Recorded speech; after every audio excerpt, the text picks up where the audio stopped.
El arte tiene que decir las verdades que tiene alrededor. Gústele a quien le guste y duélale a quien le duela. Creo que estamos cayendo en un punto peligrosísimo. Háblame de los problemas sustanciales que golpean al hombre, al cubano de hoy. Yo creo que apolítico no es nadie. A favor o en contra de, tienen que pensar un poco en eso. Tienen que pensar en la profundidad de lo que dicen, en cómo lo dicen. Yo creo que los tecnócratas nos hacen mucho daño. Yo creo que hace falta gente dirigiendo las artes que conozcan las artes. A veces nos amparamos en la carencia de recursos para que la calidad no sea la óptima. Y creo que ahora no nos está preocupando la calidad de lo que sale. Lo que nos está preocupando es el tiempo en pantalla. Desde una mesa con números, tú no puedes dirigir eso. Nuestra sociedad está perdiendo valores a una velocidad escandalosamente vergonzosa. No hay nada de lo que te arrepientes. Desde aquí pido disculpas en el tiempo. Sé que no son suficientes. Soñaba con una Cuba mucho más armónica, una Cuba más hermosa, una Cuba más solidaria. Esa Cuba con la que soñaba se está desdibujando.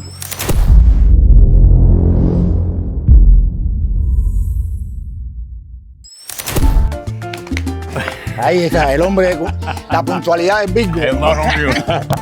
¿Cómo está la cosa? Y del bingo y del mismo día. Sí, muy bien. todo bien. Bueno. Vamos, que ya es aquí al doble. Arriba. Adelante. Qué bueno que viniste, coño. Concho, un placer. En Todos Hablan, las preguntas se convierten en llaves que abren puertas.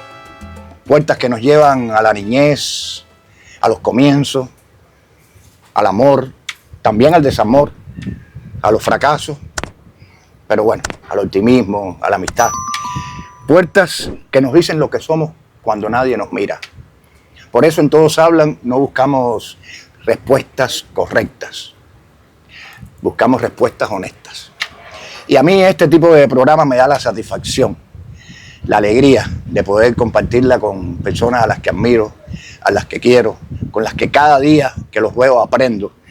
Y hoy está con nosotros un actor de actores, y lo digo con toda la sinceridad del mundo, una persona que no se podrá hablar de la televisión, del cine, del teatro cubano, sin nombrar a este hermano, a Fernando Echavarría. ¿Cómo tú estás, compadre? Bien. Primero que todo, gracias por venir. Gracias por venir porque sé que tienes muchísimas cosas que hacer, tienes tu tiempo, que yo no sé cómo tú sacas el tiempo para lograr todo lo que logras, porque haces 1000 cosas a la vez, todos los días, pero bueno, que hayas tenido la deferencia de estar aquí hoy en esta conversación, que no es una entrevista, es una conversación entre personas que se quieren, porque sé que me quieres igual y que sientes ese mismo placer de poder estar aquí, conversar de cosas, de la vida, de cómo empezaste, por ejemplo. Esa es la primera pregunta, ¿ves? ¿Cómo llega Fernando Echavarría? Mira, yo llego realmente a la actuación por casualidad, Jovito. Yo soy un fanático de la pintura y fue lo primero que empecé a estudiar, las artes plásticas. En Holguín, yo soy un biochito de provincia, santiaguero, radicado en Holguín. ¿Ah, sí? Y como buen oriental, llegué a La Habana y nunca regresé, ¿no? Oriental que se respete, no regresa. No regreso nunca, tú quieras. No, adoro Santiago de Cuba y Holguín, adoro, pero bueno, sí, unos días. Pero bueno, estudiaba en el Alba y tenía Paneca, un gran amigo, un excelente diseñador, y me dijo un día: chico, ¿por qué tú no estudias actuación?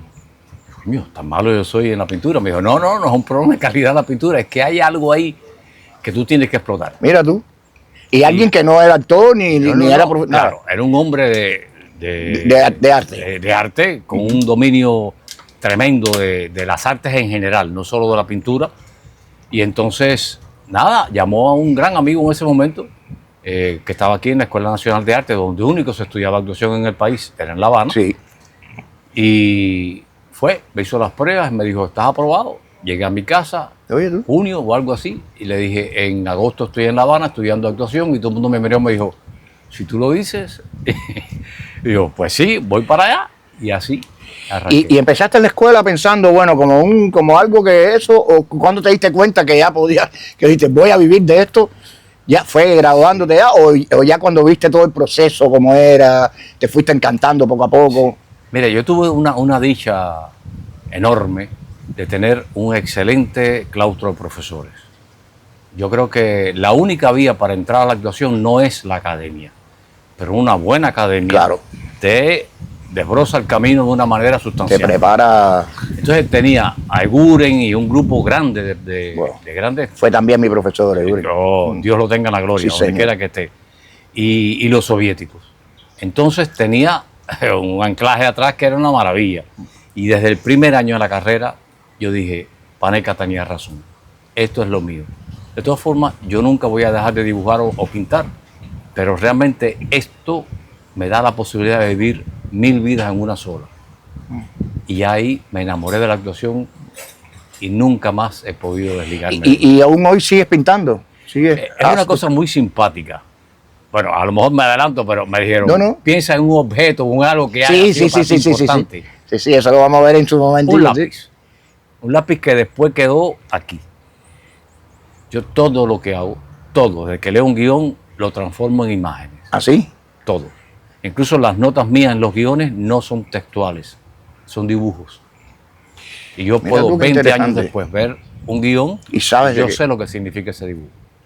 Por eso digo que ese lápiz pasó aquí y yo lo calqué las cosas ya. O sea, que tú eres un diseñé. poco como yo, que me mandan un guión digital y no puedo con eso, no entiendo nada. Si no me lo mandan en un papelito para poderle poner las detesto. notas. Vamos, somos otra generación, hay que asumirlo, hay que asumirlo. Si no, No es que pongo al seamos lado. viejos, es que es otra generación. Oye, Fernando, tú has pasado por, bueno, el cine, la televisión, el teatro. Siempre los actores decimos que el teatro es la semilla, ¿no? De todo. ¿En cuál de los tres medios, o si en todo, te sientes como pez en el agua? En el teatro, indiscutiblemente. Mira, hay algo cierto. El otro día alguien me preguntaba, ¿es importante empezar por el teatro? Digo, lo importante es empezar. Hay actores descomunales que nunca han hecho teatro. Así mismo. Lo que pasa es que yo creo que qué hubiera sido de ellos si hubieran experimentado el teatro. Yo creo que te da la posibilidad de estructurar, de construir, de armar, de visualizar los personajes y las historias por el tiempo, con muchas cosas, mucho más profundamente. Siempre me da la impresión en la televisión y en el cine que estoy bocetando los personajes, hablando de la pintura, ¿no? Sí, claro. Es como un pequeño boceto de lo que voy a hacer. Y el teatro me Y que tienes permite- la posibilidad de romper y volver a Claro, empezar. claro. Y en el teatro. En el teatro no. En el teatro tienes que ser puntilloso, tienes que ser quisquilloso, ir a la exigencia de la perfección, porque una vez que lo hagas, queda para siempre en la memoria del público. Claro. Y cada función es un regalo nuevo, para Así ti y mismo. para ellos. Ujú. ¿Cómo te sientes cuando crees que la función no salió como tú querías? Fatal. Y me Por pasa eso te a lo menudo. pregunto, porque sé cómo tú eres. Sé cómo eres. Me pasa a menudo, hermano. Si me entra con una y tú ves y mi mujer me dice tranquilo. Y entonces después me llama un amigo, me llama no sé quién. Fernan, qué buena función. De decir, me lo está diciendo desde el cariño. Eso Es que para- sabe, como la lo conoce profesión ya, va ¿no? por dentro. Pero yo sé, hay funciones y funciones. Claro. Hay funciones de las que uno se siente orgulloso de por vida y otras que yo creo que sirven para aprender, lo que no se debe repetir nunca más. Ujú. Entonces, los años me han dado esa perspectiva también. Es decir, no deseches nunca la experiencia. Siempre es importante, Ya. lo bueno y lo malo. Entonces, ¿qué palabras puedes usar para nombrar al teatro en público? Mi casa. Siempre vuelves ahí. Sí, Siempre. Sí. Yo te digo que he sido muy dichoso, primero con el Escambray, primero con la academia. Sí, claro. Después el Escambray. Y Sergio era un hombre, otro animal de teatro. Y fíjate que digo animal de teatro porque yo creo que es una de las grandes caras vendibles del cine cubano. Pero antes de eso, fue una de las caras vendibles del teatro cubano. Del el teatro cubano, Estudio. claro. No, aparte, él cogió y dijo, voy a experimentar. Fue él realmente el que... Y además lo hizo con mucha seriedad, con mucha solvencia, con conocimiento de causa. No era un diletante, era un hombre con un conocimiento profundo y se reunió con un equipo extraordinario, Carlos Pérez Peña, Sergio González, no sé, lo que había era una playa maravillosa. Lo que hizo él me recuerda también lo que hizo, por ejemplo, Porto, allá con La Ciénaga, que lo dejaron todo siendo ya actores súper reconocidos y dijeron, vamos a empezar, de cero, a empezar de nuevo. Y escogió un grupo de jóvenes que tenían unas ganas de hacer y unas ganas de experimentar. Que eso fue importante, en creo, la las actuación, obras. las ganas, hablando de ellas, las ganas, la perseverancia, Ajá. el deseo de hacer, la seriedad en lo que tú haces es vital. Y después el público ha sido, mira, un bálsamo. Es el Jordán. Sí. Cada vez que estoy hasta aquí de porquería, me sumerjo en las aguas del público y cuando tú sales en la otra orilla vas purificado, de verdad. Además, Carlos Díaz son obras súper interesantes, obras muy buenas, además que tienen precisamente un público muy agradecido, que cada vez que va, yo por lo menos cada vez que voy a las funciones veo aquello y me maravillo, me quedo fascinado, de verdad, porque además porque tu trabajo es siempre una clase magistral. Fernán, a nosotros nos duele lo que está pasando hoy en día con la situación del país y claro que el teatro también se lo siente. Yo pienso que el arte, la cultura, salva. Y no solo salva desde lo material, hay que buscar las maneras de sensibilizar a la gente, porque se ha vuelto todo muy de o sí o no. O sea, no hay comida, no hay corriente, no hay nada, y ya se acabó la vida. Y creo que la cultura, el arte, tiene que servir para eso. ¿Entiendes? No solo para el teatro, la danza, un buen cuadro, como tú decías. Debe luchar por sensibilizar un poco a la gente y no solo pensar en... Yo sé que es muy difícil hoy en día y me duele un poco ver cómo se suspenden funciones, cómo hay en medio de una función un apagón, pero incluso siendo así, la gente sigue haciendo. Sí. Sigue haciendo cosas. Yo he visto funciones hechas con 2 teléfonos en el medio de un apagón. Y yo creo que eso ayuda a la gente a sentir un poco, apartarse un poco de ese dolor que se siente, de la precariedad, de la tristeza, para que sea el arte quien salve esas cosas hoy en día, ¿no? Mira, me alegra mucho que hables de salvar. El patrimonio cultural cuesta mucho trabajo crearlo, consolidarlo. Entonces, me duele mucho también el diletante.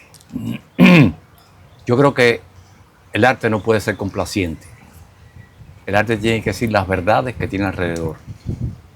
Gústele a quien le guste y duélale a quien le duela. Entonces, el único compromiso que tiene el arte es con la verdad de su creador, que no necesariamente tiene que ser una copia de la vida. Pasa por el tamiz de tu inteligencia, el tamiz de tu percepción, y eso es lo que lo convierte en algo nuevo, raro, extraño, diferente. Ahora, creo que estamos cayendo en un punto peligrosísimo en el que el diletante se va por la hojarasca. Entonces, no me hables solo de lo que tú piensas o de la banalidad. Háblame de los problemas sustanciales que golpean al hombre, al cubano de hoy. Y no quiere decir que tú tengas que aplaudir o tengas que detestar estructuras ideológicas. Si no, la historia no va por ahí, que también lo incluye. Yo creo que apolítico no es nadie. Tú tomas partido, tú estás a favor o en contra de, o no de esto o de esto, de los extremos, pero tienes tu percepción y ya eso te convierte en un elemento político porque eres un ser pensante. Yo pienso realmente que el teatro el teatro y las artes en general, las artes, sí, tienen que pensar un poco en eso, tienen que pensar en la profundidad de lo que dicen, en cómo lo dicen, en la belleza con que eso tiene que estar expresado, para que entonces este tipo de cosas de las que tú me hablabas, un elenco que de momento se le va la corriente y el público tiene que terminar con 2, 4, 10 o 15 celulares iluminándolo, cobre el valor real. Esa magia tiene un valor particular. Sí, no se convierte en una anécdota más. Efectivamente. Sino que sea un hecho, un hecho. El arte no cambia la realidad. Ahora, para mí tiene un elemento fundamental y es que te hace pensar. Y ese es el primer paso del cambio. Entonces, el teatro te hace pensar, o al menos te tiene que hacer pensar. Si no es banal, si no te vas por las ramas. A veces me preocupa un poco que no se nos tenga en cuenta a los artistas en el sentido de buscar sus opiniones, de qué es lo que crees, porque nosotros estamos muy cerca del público. O sea, esa idea de que nosotros estamos porque sales en una pantalla o que sales. Nosotros estamos muy cerca del público, nosotros sabemos qué está pasando. Por ejemplo, en el teatro dices un texto y la reacción del público, la que te dice cómo está sintiendo ese público, que es general, no viene de, no sé, de una élite, es un público general que va a verte. Y la reacción del público a un texto, a un bocadillo, que a lo mejor para ti tiene un significado y sin embargo para ellos tiene, y eso te va diciendo, espérate, la cosa va por aquí.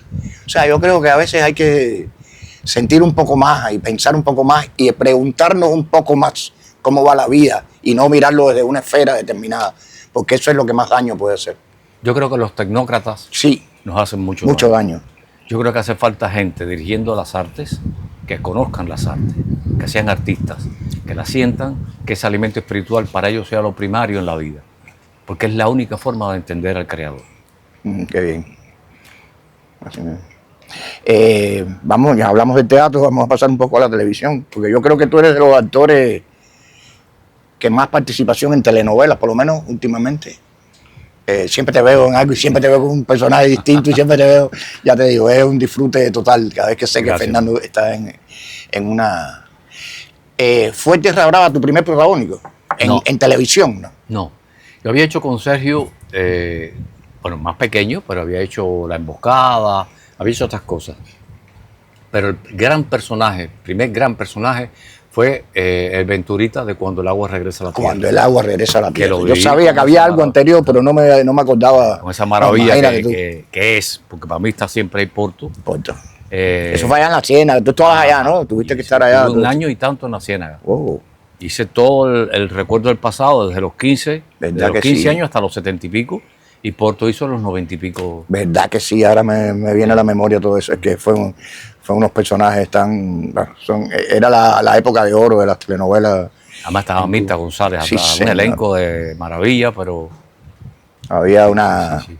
Hermano, bueno, vamos a Tierra Brava, la que la gente más ha seguido, lleva 30 años ya, no sé, 20, 30 años ya, y todavía la gente sigue hablando de Tierra Brava.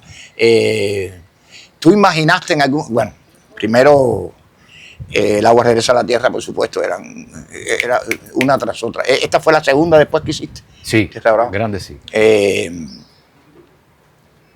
¿Algún momento imaginaste, cuando estabas estudiando, que ibas a ser un actor tan reconocido, tan famoso, que esta novela iba a durar así en la memoria, en el imaginario público, tanto tiempo?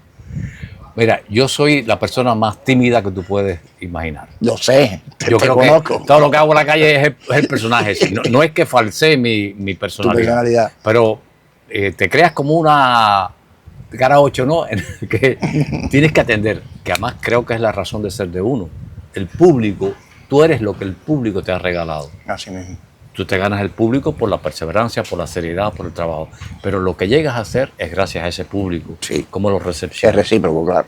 Y yo soy muy tímido, realmente. Creo que el placer de la actuación para mí está en hacerla. No en el reconocimiento público, que agradezco, repito, infinitamente. Pero me da mucho miedo. Porque además pierdes tu intimidad. Sí, la privacidad. Y hubiera preferido que todo eso... Lo que pasa es que eso es imposible, ¿no? Que todo ese fenómeno se hubiera dado sin estar yo como el punto encolimadora. No, eras el galán, olvídate de eso. En fin, aunque tú no hayas querido, galán, tú eras... ¿Qué cosa era? No. Pero nunca imaginé, ni siquiera haciendo Tierra Brava ya, nunca imaginé que iba a tener esa dimensión. Yo creo que los actores tenemos un punto de inflexión, un antes y un después con algunos personajes. Y para mí Nacho Capitán fue ese punto de inflexión.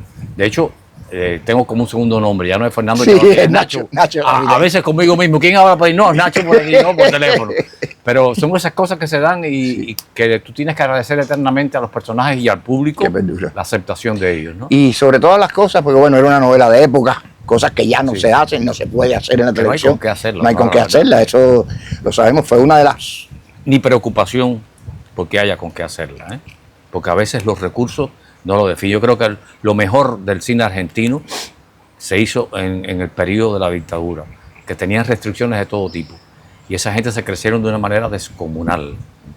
O lo que hace con Robert Redford, te das cuenta que los recursos no son los hollywoodenses, pero la calidad de lo que se hace detrás. Y yo creo que a veces es eso. A veces nos amparamos en la carencia de recursos para que la calidad no sea la óptima.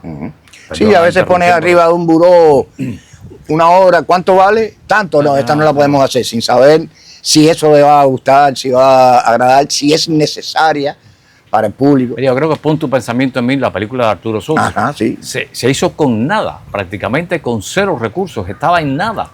Ahora, la inteligencia del diseñador de arte fue lo que proporcionó un entorno que tú dices, esa película costó millones. No, costó horas de sueño, Sí, costó claro. inteligencia y el placer de hacerlo bien. Sí, una producción que sabía dónde poner aquí, dónde quitar allá, dónde... Que Eso. no quiero decir que no sea importante en la industria Sí, el claro. dinero, porque es una industria que requiere Cara, que es mucho cara, que es dinero. cara, que es cara, eso sí. Pero si tú inviertes bien, después le sacas 10 veces lo que invertiste. Y creo que ahora no nos está preocupando la calidad de lo que sale, honestamente. Lo que nos está preocupando es el tiempo en pantalla. Y lo digo siempre, que le duela a quien le duela. No les preocupa. Por eso te decía, te hablaba ahorita de que a veces no nos consultan lo que debe ir o lo que no debe ir, lo que debe ser en un momento determinado, si se puede poner esta o no, dale, una detrás de otra, una novela detrás de otra, y no importa en el momento en que esté viviendo la población, dale, hay que ponérsela porque... Y por eso, perdón que interrumpa, Joito, por eso te decía a los tecnócratas. Sí, la sensibilidad para dirigir el arte es vital y el conocimiento del mundo del arte dentro es vital. Desde una mesa con números tú no puedes dirigir eso. Es imposible. Claro. Imposible. Ya. Yo recuerdo Tierra Brava con esa cantidad de actores que desgraciadamente algunos ya no están con nosotros. Estoy hablando de Alina, Enrique, Molina. Enrique Molina, Blaín, ¿cómo se llama? Rolly Núñez, y las actrices que te rodearon, a pesar de todo lo que se ha hablado y todo lo que se ha dicho, todos los chismes y los bretes que han pasado. Hace poco, una entrevista de Luisa María habló muy bien de ti, con mucho cariño, déjame decirte. Y también le preguntaban por el chisme, por el morbo que da siempre esta cosa de que si no se hablaba, todo lo que se formó. Y eso que no había redes sociales, porque si ahora yo no sé qué hubiera pasado. Pero sé que al final fue un momento allí y que ustedes realmente, o sea, no tienen nada en contra uno del otro. O sea, son actores que tuvieron un momento determinado, una situación y que ya, y eso pasó. Y del profesionalismo con que después hacían las escenas, sé que no se hablaban, no sé qué, pero hacían su escena y tú decías, pero oye, pero qué lindo, qué bien se ve, cómo se aman. Es que yo creo que lo importante de eso es, al fin y al cabo, recordar la validez del trabajo. Del trabajo, claro. Las nimiedades de lo que puede pasar en el proceso, eso somos seres tontería, humanos. Y los seres humanos siempre tienen contradicciones. Claro. Si superas eso y el resultado del trabajo es digno, y eso se Ya. vio, en el resultado. no se habla nunca más. Por el profesionalismo y por el talento que tenían. Tú sabías entonces, te imaginaste que te iba a quedar en la memoria sentimental del pueblo cubano con esa novela. Es un poco, a ver, si tú eres tímido, si no te gusta estar en la palestra pública, de pronto caer en una situación como esa debe haber sido para ti en esos momentos salir a la calle. Ya estabas casado. Sí. Terrible, ¿no? Tenía a las niñas ya. Terrible, ¿no? Pero tenía un apoyo Era un símbolo sexual, Fernández, no me digas que no. Era un sex symbol en ese Eso no lo momento. puedo confesar en público porque el calderazo cuando llega a mi casa no me lo quita nadie de arriba. Pero sí, sí, tenía un apoyo extraordinario. Mira, Almirante para mí era como mi segundo papá. Sí. Yo llegué a La Habana, 14 años, imagínate tú. Tenía como compañero de estudio a Quique Enriquito Almirante, el hijo mayor de Enrique, Sí. y fallece el primer año de la carrera, de la escuela, ¿no? De la academia. Yo no sabía que había sido compañero. En una función de la panadería, una crisis de asma, y fallece. ¿Tú estabas en esa hora, no? No, pero yo vivía en casa de Enrique, porque éramos íntimos amigos Enriquito y ¿Qué yo. clase de ser humano Enrique Almirante, compadre? Y cuando Enriquito muere, yo, bueno, yo regreso para... Yo, no, esta es su casa, yo soy su papá, esta es su familia. Y con Enrique yo no tengo cómo agradecerle. Yo tengo que poner a Enrique alfombra roja de por vida. Mientras yo viva, él va a vivir, porque está aquí siempre. Y fue un ser que me guió con una inteligencia tipo preclaro, ¿no? Sí. de una elegancia, de una diplomacia. Y unos admirable. Sentimientos tan lindos. Él no albergaba dentro de él ninguna todo lo hermoso envidia. que se pueda decir de un ser humano se dice de Enrique. Y entonces Enrique me fue guiando con eso, ¿no? Y todo este primer encuentro gigantesco, él, Molina, Blaín, Sí, Alina, señor. toda esta gente, todo ese primer gran encuentro con el gran público, ellos me supieron guiar y yo se los agradezco infinitamente. Por eso fue menos doloroso Sí. desde mi timidez aceptar eso, ¿no? Ya. Oye, vamos a hablar un poco de tu etapa como en el magisterio, porque eres un profesor, un maestro. ¿Sigues en Elisa? ¿Sigues dando clases? Yo siempre digo que soy un prospecto de profesor, ¿no? Yo creo que la docencia tiene una seriedad extraordinaria, quizás porque tuve a Eguren y a los soviéticos ahí, sé lo que significa eso, sé lo que es una buena academia y lo que implica el claustro para la buena academia. Pero me fascina la Sí. actuación y me da un tremendo placer ver a los estudiantes crecer. Yo creo que lo importante no es, lo importante, el gran error que se está cometiendo es tratar de que el estudiante te clone. Y esa no es tu función. Claro. Tu función es que descubra sus potencialidades y a partir de eso crezca y sea mejor que tú. Entonces, por ahí es donde radica por lo menos mi perspectiva de la docencia, ¿no? ¿Y qué satisfacción sientes cuando ves que un alumno tuyo empieza a crecer ya como profesional, cuando ya sale? ¿Y qué tristeza te da? Fíjate tú, son dos preguntas. ¿Qué satisfacción y qué alegría te da saber que un estudiante tuyo se hace un actor reconocido, querido?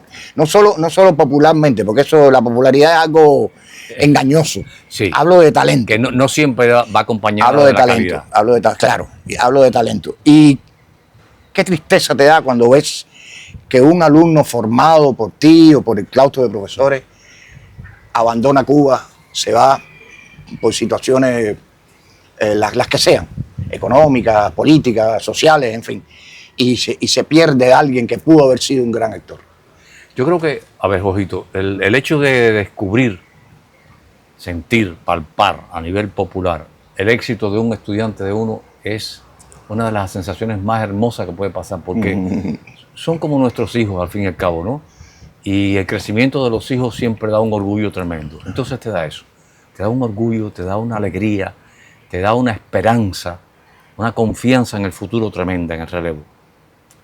Y con los descalabros me pasa lo siguiente, no porque salga del país, yo creo que Sí, eso claro. en el mundo entero sucede.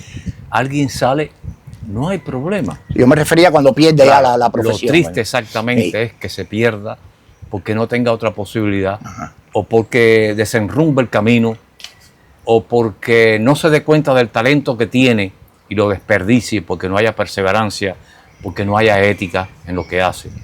Amén de que tú batalles porque esas cosas sean parte fundamental del aprendizaje. Entonces es muy doloroso. Sí, orgullo enorme, el éxito y una tristeza gigantesca. Y siempre cuestionarte, ¿qué hiciste mal? ¿Qué hiciste mal que ese estudiante no fue capaz de valorar un camino errático? De darse cuenta de que había mucho talento, pero que el talento necesita trabajo.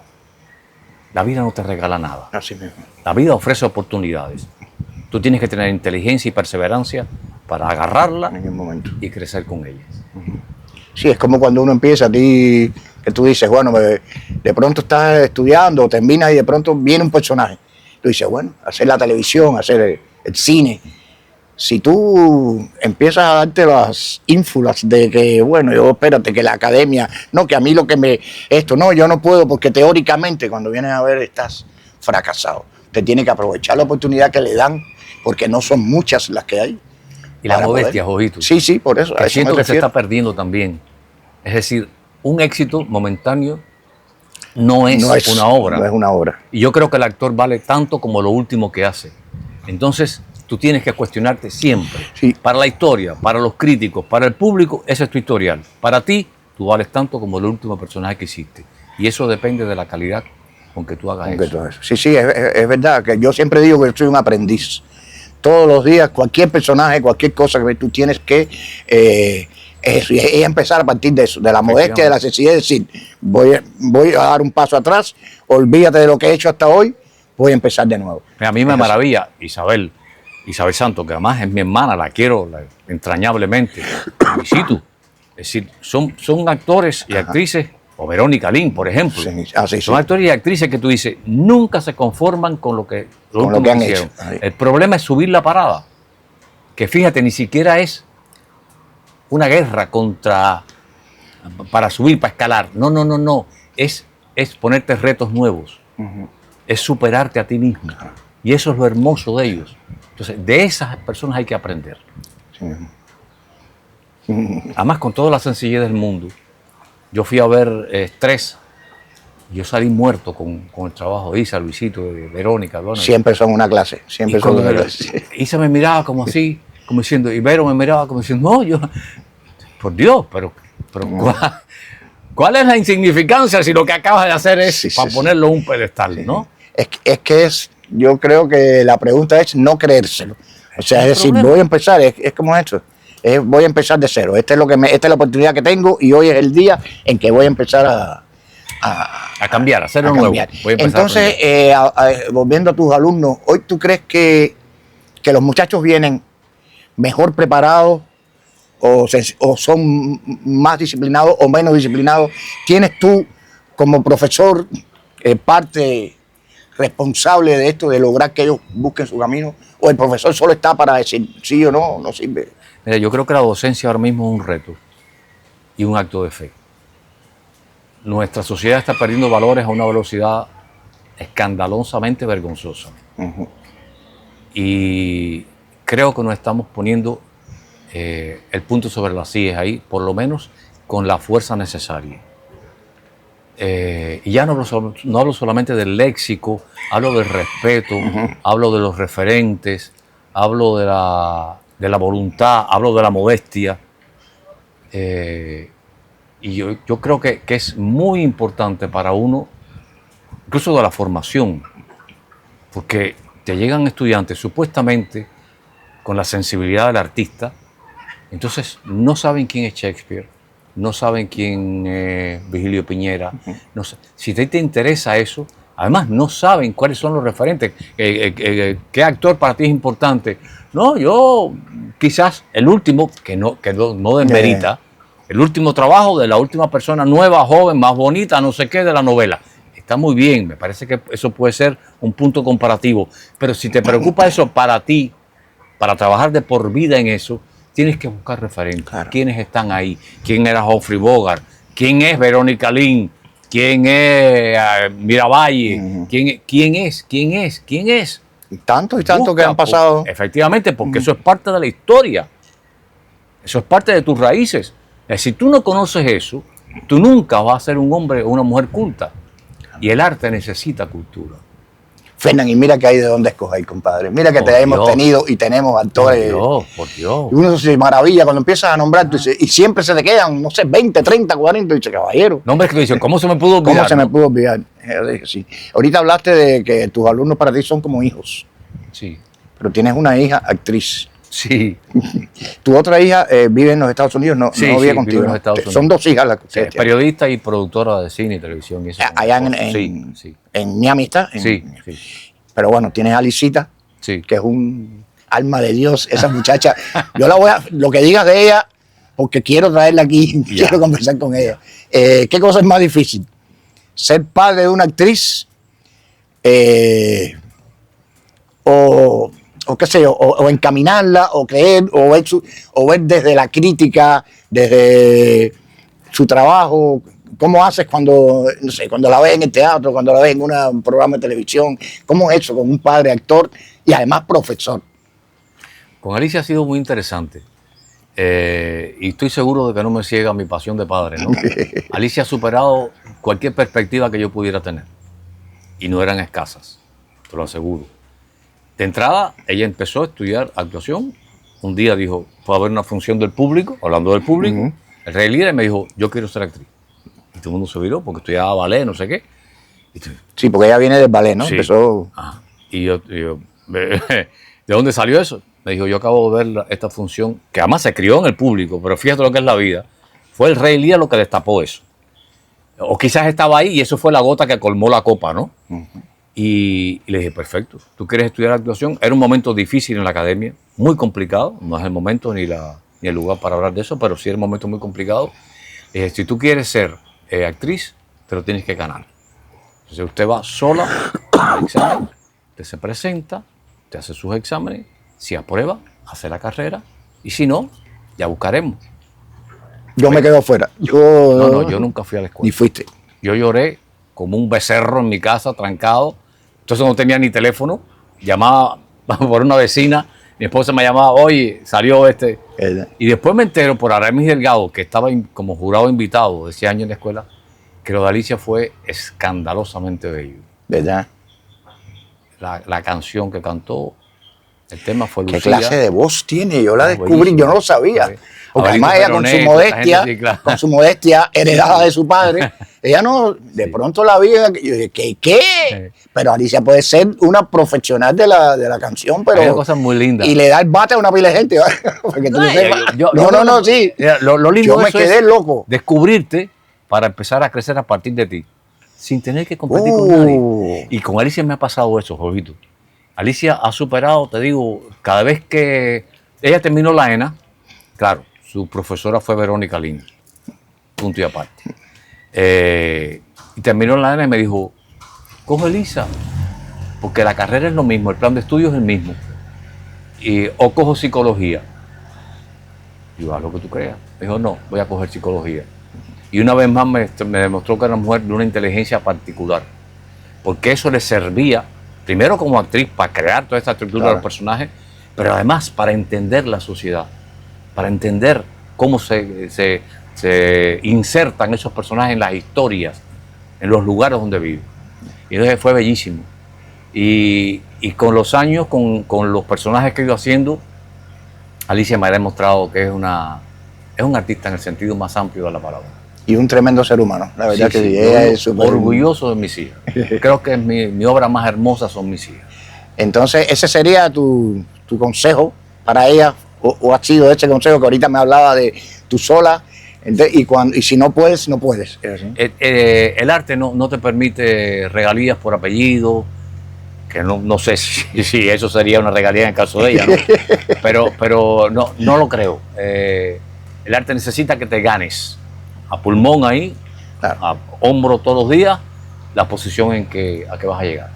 Oye, bueno, ese sonido que escuchas ahí, estamos en Salsa Río. Sí. Este es un lugar precioso aquí en la ribera de las Mendares, como ves. Siempre lo digo para que la gente... Este es un lugar precioso que tiene varios, es un negocio privado, pero súper chévere. La verdad, hay una pantalla ahí, hay un bar y bueno, este lugar aquí, como ves, increíblemente, después de muchos años, ¿te acuerdas que hubo? Sí. Bueno, mira que el río como pasa, como menos mal. Salsa Río. Y medianamente limpio, ¿no? Sí, así que bueno. Y vi pececitos por ahí, es una labor loable, hay que reconocer lo hermoso de la vida, hay que reconocer. Aquí hay, bueno, están las pantallas, hay otro lugar por aquí para los niños, hay un restaurante, y hablando de restaurante, porque quiero hablar de eso, tú sabes que participamos en un proyecto muy bonito que se llama Habana Blue, en el cual tú has estado como una figura, como un actor. Rectifica, hemos estado. Como un actor protagónico, yo soy un actor secundario, pero bueno, estuvimos hasta que, bueno, desgraciadamente por la situación que todos conocemos, que es repetitivo ya, pero tuvo que cerrar. La pregunta es, ¿por qué? O sea, ¿qué te enamoró de ese proyecto? Porque aparte de lo económico, por supuesto, ¿no? Porque tampoco es que es callar las cosas, sí.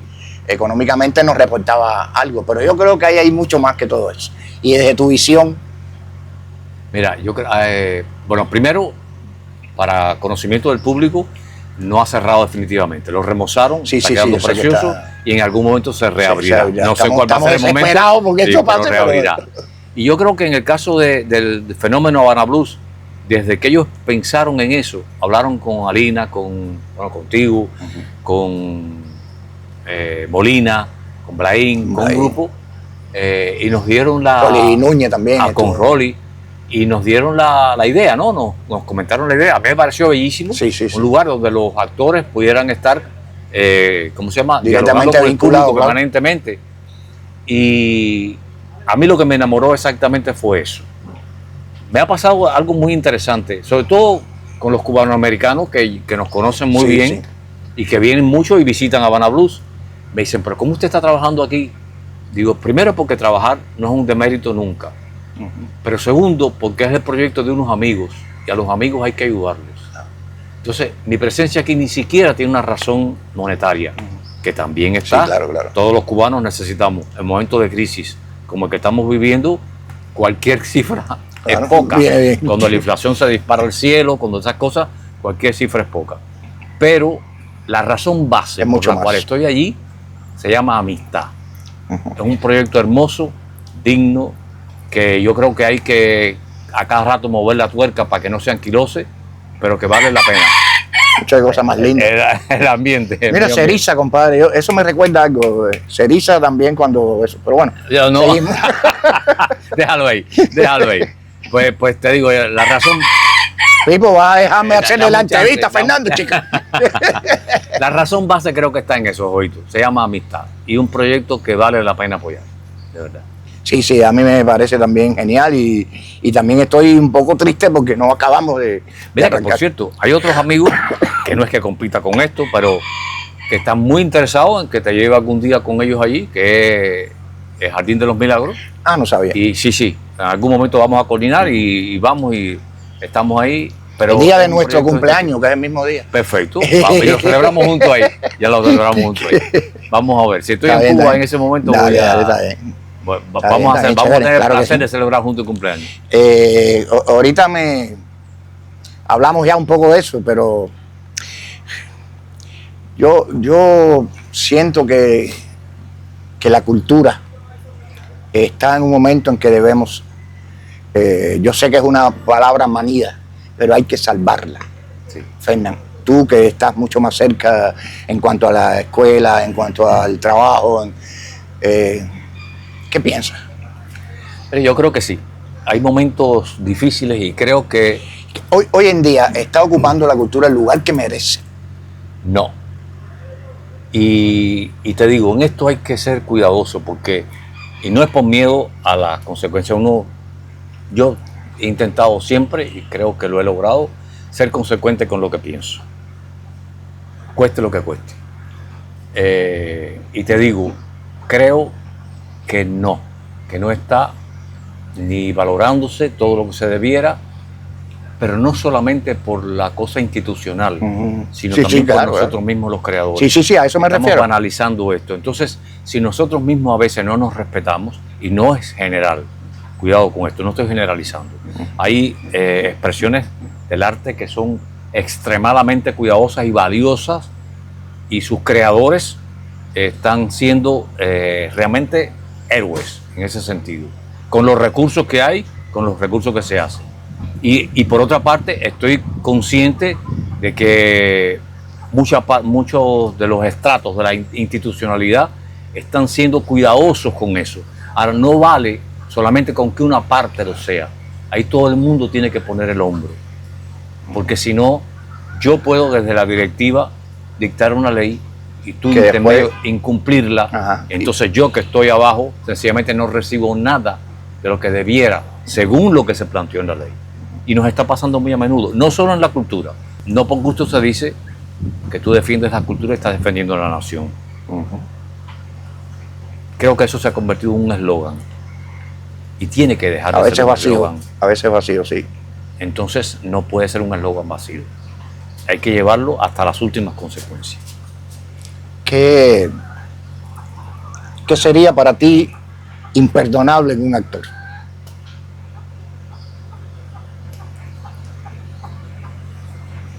Yo creo que hay cosas vitales, pero la falta de ética, porque si no eres ético, no eres consecuente. Si no eres consecuente, no eres honesto. Y si no eres honesto, no eres actor.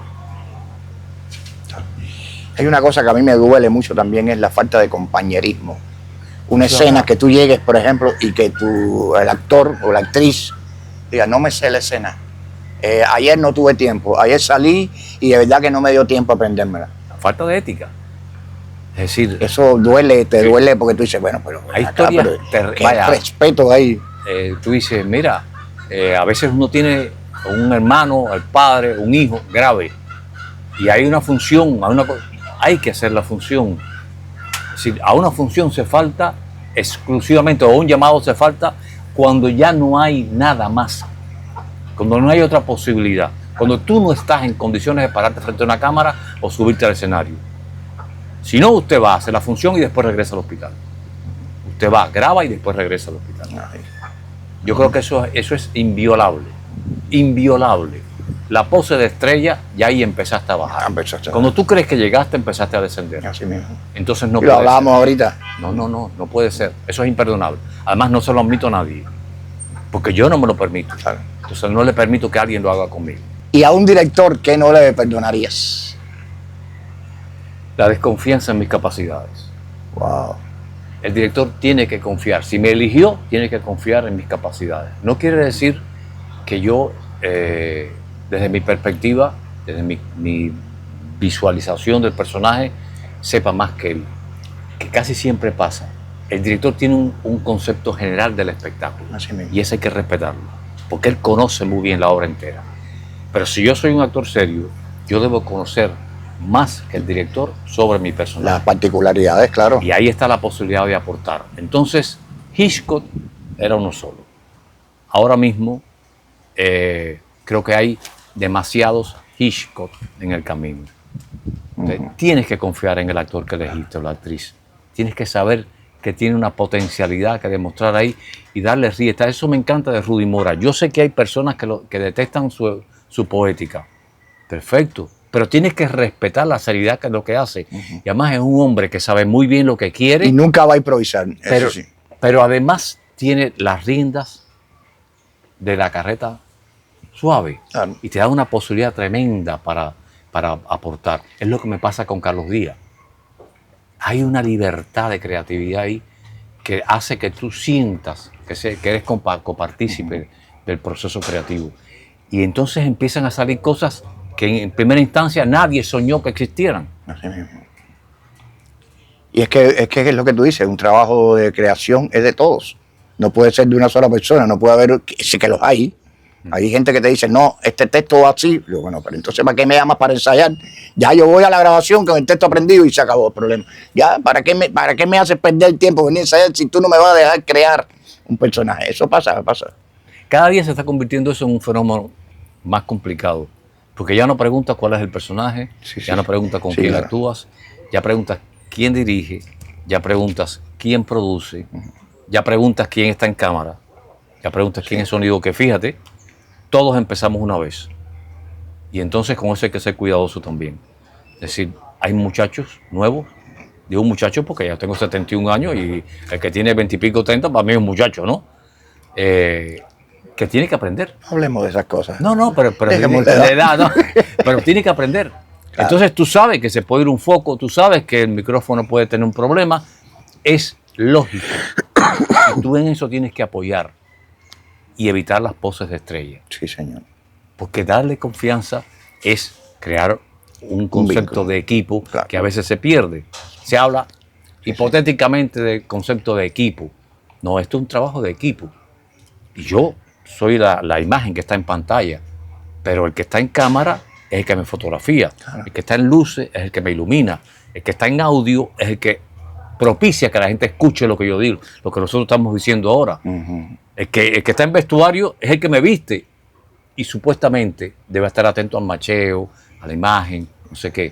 En fin, todas estas cosas, ¿no? El asistente de dirección es un equipo y ese sentido de equipo hay que respetarlo. Todos tenemos que respetar. Yo le agregaría un equipo, es un trabajo de equipo y de creación, porque pasa que hay que cumplir un plan, hay que grabar, hay que tener tantas veces, entonces dale. De pronto tienes que hacer tantos minutos, que la gente no entiende mucho de eso, el público, por supuesto, pero cuando tienes que hacer 16 escenas, 10, 15 escenas diarias, y ahí dale, vamos, oye, mira, yo quisiera repetir, no, vamos a dejar eso así, que se está bien así. O sea, tú no te sentiste bien, pero hay que terminar. Y los demás, pobrecitos, están también tratando de cumplir un plan, en fin, es complicado, pero hay que hacerlo. Hay que pensar en... Una cosa lastimosa, perdona que interrumpa, Jovito. Sí. Una cosa lastimosa es darte cuenta que una buena parte de los nuevos directores de televisión no tienen la menor idea de qué cosas dirige un actor. O pedirle un actor. Sí, que son cosas completamente distintas. Sí, la dirección de fotografía, la dirección de cámara no tiene absolutamente nada que ver, o debería imbricarse muy bien con la dirección de actores. Coincidí con Magda en un programa de televisión y se lo estaba diciendo. Estábamos conversando eso. Digo, que yo creo que los estudiantes de dirección, de producción, tienen que saber cómo pedirle a un actor lo que tú necesitas, porque ese es su vehículo de expresión. Entonces, si yo no estoy claro en lo que tú quieres como director, nunca voy a no ser que tenga unas escuelas así de 50 años, y no es el caso siempre. Sí, claro, no es el caso. Sí, porque la escuela solo no te va a dar... No. Tiene que haber ahí mucho más, además del talento y de todo, tiene que haber un oficio, tiene que haber... Y eso se aprende teniéndolo ahí. Vamos un poquito, Fernan, a tu vida personal. Enséñame el objeto que me trajiste. No, era el lápiz, por eso hablaba de eso. No lo trajiste. El lápiz. Es que el lápiz cambia todos los días. Claro. El lápiz cambia todos los días. Lo que pasa es que además ese lápiz se ha ido convirtiendo, Jovito, en esto. Por eso decía el Claro. Ya lo que no boceto, lo dibujo aquí. Mis bocetos tienen como doble proceso. ¿Sabes que el boceto es como el primer acercamiento que tú tienes a la idea, ¿no? Bueno, ya esa idea se boceta aquí. Y por eso después lo llevo a un... Me hubiera gustado ver un guión de eso, un libreto tuyo, un guión donde tú lo tienes apuntado. Realmente podía haber traído, pero no. Me hubiera gustado ver, además, me interesa muchísimo ver la imagen esa de ver lo que le dibujaste al lado al texto. Sería interesantísimo esto. ¿Hay algún miedo que todavía no has conseguido vencer, sobreponerte a él? Sí, todos los días. No estar a la altura de lo que se pide de mí. Wow. Todos los días. ¿No te parece eso demasiado exigente? No sé, creo que el día que pierda eso... mira, Consuelo Vidal me dijo un día, me llamó por teléfono en Tierra Brava, y me estaba hablando del trabajo y muy elogiosamente. Después se lo conté a Mauri también en el programa de él. Y me dice, ¿cómo te sientes, Fernan? No sé qué, con toda esta historia de la popularidad y no sé qué. Y le dije, Consuelo, es que me pasa que todos los días, el segundo antes de la acción o el segundo antes de salir de patas al escenario, me muero. Me dijo, el día que te pase eso, que dejes de sentir eso, deja la actuación. ¿Qué clase de gente, Consuelo Vidal? Claro. ¿Sabes que yo tengo una anécdota con ella? Yo estaba entrando al ICR, yo era jovencito, creo que había hecho algo, ¿no? O sea, ella me conocía porque yo había hecho algunas cosas ya en la televisión. Y esa señora actriz, esa señora artista, me para y me dice, hola, no te conozco, pero bueno, sé que estás grabando aquí. Yo estaba grabando todos los días en los estudios ahí. Si puedes, por favor, mira un trabajo que va a ser un cuento que va a salir hoy por la noche, y mañana yo te voy a preguntar a ver qué tú crees.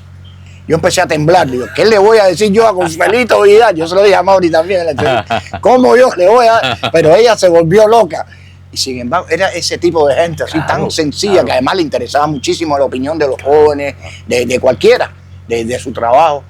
Pero preguntarme a mí, que era qué sé yo, estaba empezando yo en ese momento, y que ella me haya parado a decirme eso, fue impresionante. Además, es lindo para uno, claro, uno empieza porque tú dices, mira, uno lo entiende después, con los años lo entiende. Es decir, eres un referente para esa juventud. Por tanto, si ellos te elogian, no solo por el elogio, si es verdadero, si encuentras que le estás diciendo algo, que le estás enseñando, quiere decir que no te detuviste en el tiempo, no te anquilosaste. Quiere decir que lo que estás haciendo para ellos tiene un valor, y eso es importante. Fernan, ¿tú perdonas fácilmente? No. Yo lo que hago es no dejar que la bilis me amargue la vida. Pero hay golpes que digo honestamente que no perdono. Que jamás va... Soy incapaz de volverlo a sacar. Pero perdonar me resulta muy difícil, de verdad, lo digo honestamente. Y sé que esa es una de las cosas que tengo que aprender, que superar en la vida. No sé si a los 71 años lo logré, pero sí he trabajado mucho en eso. Había golpes, sobre todo de personas que querían mucho, que yo decía, ¿por qué? ¿Por qué? Y después me di cuenta que la vida es eso también. Caídas, levantarse. Sí, no puedes, tampoco puedes tratar de cambiar a las personas. Pero creo que es mucho más importante levantarse que el número de caídas.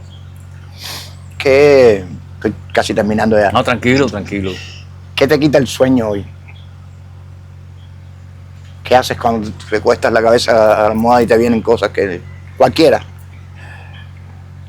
Mira, en mi juventud soñaba con una Cuba mucho más armónica, una Cuba más hermosa, una Cuba más solidaria, una Cuba más humana. Y siento, por lo que te decía ahorita, yo sé que las circunstancias internacionales son difíciles, son muy difíciles, pero siento que esa Cuba con la que soñaba se está desdibujando. Vuelvo a decirlo, por culpa de nosotros mismos también. No me pongo en la posición del francotirador, pero creo que hay que cuidar eso. Y hay que cuidarlo desde la individualidad de cada uno. Hay que ser más afectuoso, más respetuoso con los ancianos, más respetuoso con los jóvenes y escucharlos. No hacer que lo escucho, que son dos cosas diferentes. Escucharlos. Porque cada generación trae necesidades, trae criterios, trae puntos de vista diferentes. Entonces, creo que los mayores estamos para aconsejar y los jóvenes tienen que hacer. Yo no puedo imponer criterios. La experiencia está por algo ahí y uno tiene que escucharla, pero hay que respetar. Eso es lo que yo pienso también, igual que tú. Es que hay que seguir adelante. No se puede uno congelar en el tiempo, no se puede seguir viviendo de las consignas, viviendo de lo que fue. Hay que seguir adelante y vivir con los tiempos. Claro. Yo creo que hay cosas que demoramos demasiado en tomar decisiones.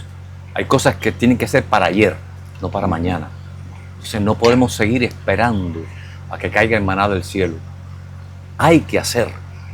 Hay que romper la inercia. Hay que hacer. Y en el arte hay que hacer. Y entonces, lo contrario, ¿qué es lo que te hace o te haría un hombre feliz? ¿O qué es lo que te hace hoy en día un hombre feliz? Me hace muy feliz ver la calidad de los estudiantes que van surgiendo en el arte ya. Me hace muy feliz ver una gente de 20 y pico, 30 años joven que arma una MIPYME y crea con eso un proyecto extraordinario. Eso me hace muy feliz, porque me dice, no todo está perdido, hay posibilidades y tenemos la creatividad. Cuando se dan posibilidades, sale con una pujanza y una fuerza, te dice, este puede ser el país con que yo sueño. Qué bonito.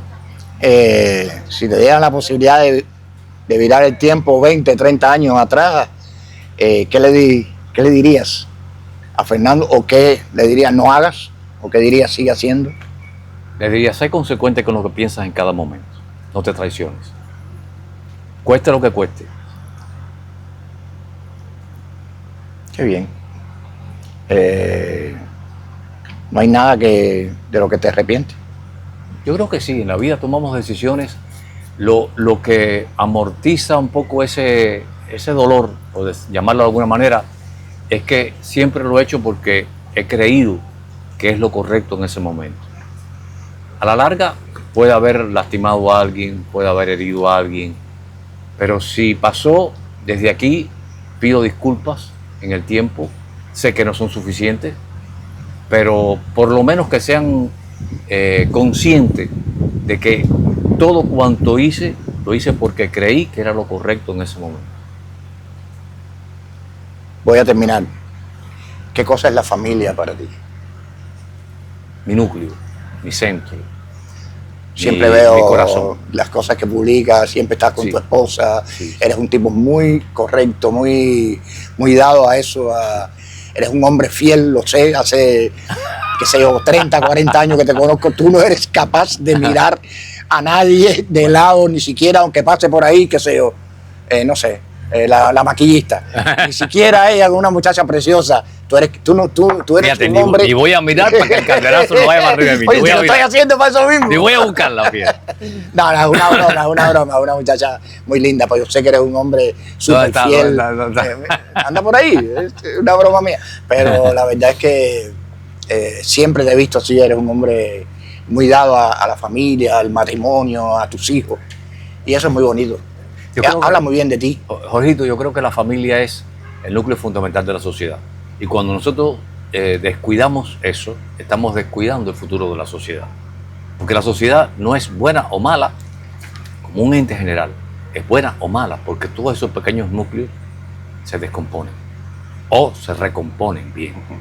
Entonces es una responsabilidad de cada núcleo familiar ser funcional. Una familia disfuncional Trae muchas traste con la consecuencias, sociedad. trae consecuencias. Claro.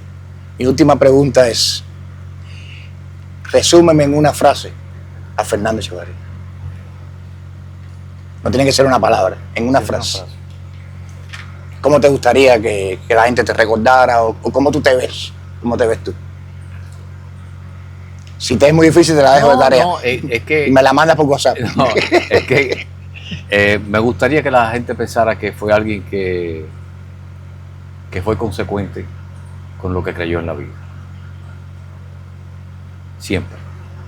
En el arte, en la vida, en el matrimonio, en la familia, en la paternidad, en la política, en todo. Que fue alguien que fue consecuente con lo que pensó en la vida. Yo te lo digo públicamente, yo te admiro mucho, hermano, porque sé que eres un hombre consecuente con eso que estás diciendo. Eres incapaz de mentir sobre eso, de adornarte algo. Eres un hombre directo, lo sé porque te he visto en situaciones. Te molestas muy poco, pero cuando lo haces por algo justo. Y es muy feo, justicia. me molesta. Lo reconozco. Así que lo que me queda es agradecerte que hayas dedicado tu tiempo a venir aquí, a hablar un poco con las personas, que te conozcan un poco mejor, salir un poco del Nacho Capitán, Sí. y hablar un poco más del Fernando Echeverría, el ser humano que eres, Es un placer y además es una deuda vieja con ustedes. del hermoso ser humano que eres. Encantado. Gracias, mi hermano. Te quiero mucho, Gracias por Mario. estar aquí. Cuídate. Gracias. Y bueno, ya usted sabe, es lo mismo que le digo siempre, porque sin ustedes no podemos seguir haciendo este trabajo. Suscríbase, que es muy fácil, es gratis, no cuesta nada, y también nos pueden pedir, sugerir qué invitados quieren, aunque los que he traído son de lujo siempre. Pero bueno, ustedes me dicen, pueden ser deportistas, pueden ser, qué sé yo, de otra rama del arte, o de la cultura, o de la medicina, en fin, lo que ustedes quieran. Y los vamos a complacer, seguro que sí. Gracias a todos.